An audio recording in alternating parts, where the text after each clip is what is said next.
Do not delay nikah unnecessarily. Once nikah is ready, the two parties are happy, get that nikah done. So that any relation that happens between them thereafter happens in a way that is permissible. Remember that. Sometimes people say, no, my daughter is engaged. Brother, 3 years later, your daughter, no, she's engaged. I say, but brother, 3 years have passed. She had 2 abortions in the process. Do you know that? I'm not joking. I'm serious. My parents, you don't know what we know. They come to us for help when they cannot talk to you. I know.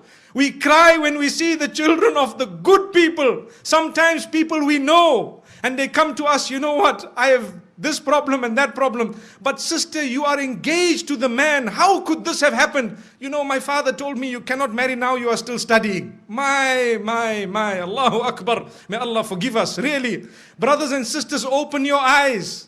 See what is going on. Ask the people what is happening. If you think we are not living in an era of hypersexuality, you are dreaming. You are dreaming. You are living in a dream world. We are living in the dirtiest society up to this age. There has never ever been a more hypersexual society than ours.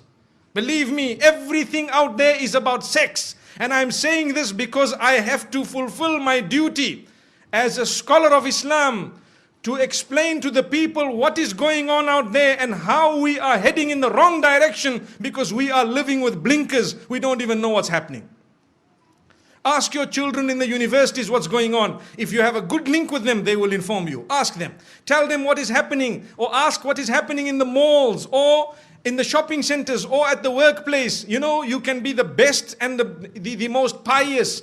Yes, if Allah has granted you protection, you will always be protected. May Allah grant us goodness. There are people amongst us, and I'd like to hope that the bulk of us seated here, pure, good people by the will of Allah, you know how difficult it is to remain on that path. You know how easy it is to sin. Today it is easier to sin than it is to abstain from it. Allahu Akbar. It is easier to abandon your hijab than it is to don it. It is easier to leave your salah than it is to fulfill it. That is because the environment has made it so difficult to engage in that which is correct. But my brothers and sisters, this is why I say do not delay nikah. It's not just my statement, it is a teaching that has come to us from the best of creation. Don't delay it. And at the same time, do not make it difficult in any way. We already spoke about the mahar, the dowry, or whatever else it is. Either way, don't be too demanding. And do not become a person who really makes it tough on their sons and daughters to get married. Because in that particular case, we will be held accountable in the eyes of Allah subhanahu wa ta'ala. Why is it that you as a parent did this to your own daughter? You doomed her, you punished her. And this is what you did to your son. You made him, you really made him leave the deen in totality. It brings me to one example, living example, where there was a young boy whose father was being so tough with him that, listen to this, he wanted to marry someone who was ready to revert. So his father told him, no, not over my dead body. What am I going to tell my friends and society, my brothers and my sisters, my this, my that? Brother, izzah is from Allah. Your status is from Allah.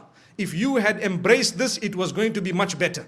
So you can explain to your friends and your family, look, you know, I tried my best, but today's society, you know, sometimes the children are doing their own thing and we have to try our best, saddidu wa qaribu, to make the most of what it is and to guide them as best as possible. And, you know, we will see how best they can manage. But instead of that, this father chose to say, over my dead body.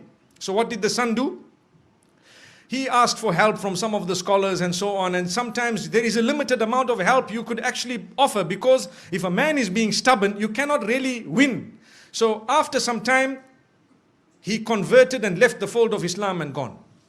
Why? Because to him, the child was lost, and the father is still proud of his action. I don't mind if he became a non-Muslim, but at least nothing happened against my will. And he told his family members, you know, your children, if they want to do the same thing, you should also engage in this type of thing. How?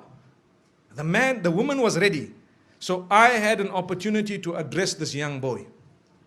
And when I spoke to him, he told me something that is really a question of the age. When I say question of the age, I mean sometimes the mind starts asking these questions.